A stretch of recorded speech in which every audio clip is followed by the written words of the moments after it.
കുഞ്ഞിപ്പെണ്ണേ, അമ്മ ഇന്നൊരു കഥ പറഞ്ഞു തരട്ടെ? ഓക്കെ. ഒരു കാട്ടിൽ ഒരു മാവുണ്ടായിരുന്നു. ആ മാവേൽ ഒരണ്ണാറക്കണ്ണൻ താമസിച്ചിരുന്നു. അവൻ്റെ പേരെന്താണെന്നറിയാവോ? സിപ്പി അണ്ണാൻ. എന്തുവാ?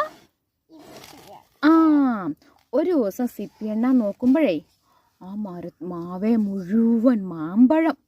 സിപ്പി അണ്ണാന് ഭയങ്കര സന്തോഷമായേ.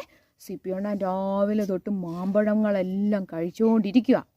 ആ സമയത്ത് അതുവഴി കിറ്റിക്കിളി പറന്നു വന്നു.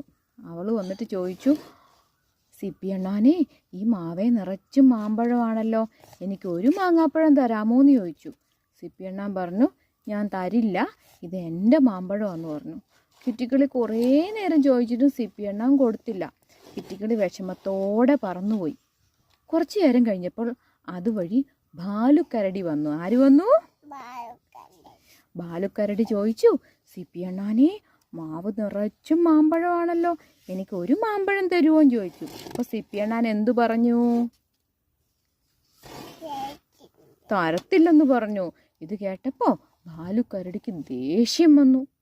ആഹാ, ഈ മാവ് ഈ കാട്ടിൽ നിൽക്കുന്നതാ, ആർക്ക് വേണമെങ്കിലും മാമ്പഴം പറിക്കാം, നിന്നോട് ഞാൻ ചോദിച്ചെന്നേ ഉള്ളൂ എന്ന് പറഞ്ഞുകൊണ്ട് ആ മാവ് പിടിച്ച് ഒറ്റ കുലുക്കല്. എന്തു പറ്റി? ഫുള്ള് മാമ്പഴവും നിലത്ത് വീണു. ബാലുക്കരടി എല്ലാ മാമ്പഴവും പെറുക്കിക്കൊണ്ടുപോയി. സിപ്പി അണ്ണാൻ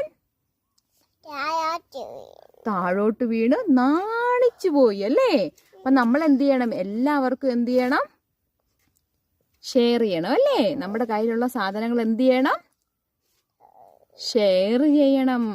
ഷെയർ ചെയ്യുമ്പോൾ എല്ലാവർക്കും സന്തോഷമാകത്തില്ലേ? കുഞ്ഞിപ്പെണ്ണ് ഷെയർ ചെയ്യുവോ?